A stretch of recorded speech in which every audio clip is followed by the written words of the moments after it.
بسم اللہ الرحمن الرحیم۔ السلام علیکم۔ دی ایجوکیٹرز ٹیکسلا کیمپس میں خوش آمدید۔ بچوں، آج ہم سبق اہم غذائی نعمتیں کی سلیس اردو کریں گے۔ سب سے پہلے پڑھتے ہیں سلیس اردو ہوتی کیا ہے۔ جب عبارت میں آنے والے نئے اور مشکل الفاظ کی جگہ سادہ اور آسان الفاظ استعمال کیے جائیں تو اس عمل کو سلیس بنانا کہتے ہیں۔ پہلی اگزامپل دیکھتے ہیں۔ دہی دودھ کی خمیر شدہ شکل ہے۔ یہ اپنی ملائمت اور خوشگوار ذائقے کی وجہ سے لوگوں کی مرغوب غذا ہے۔ جب ہم اس کی سلیس اردو کہیں گے تو ہم مشکل الفاظ کے معنی لکھیں گے۔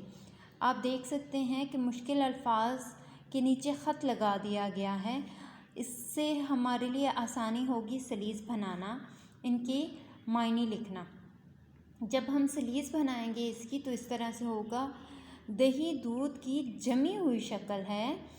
یہ اپنی نرمی اور خوشگوار ذائقے کی وجہ سے لوگوں کی پسندیدہ غذا ہے۔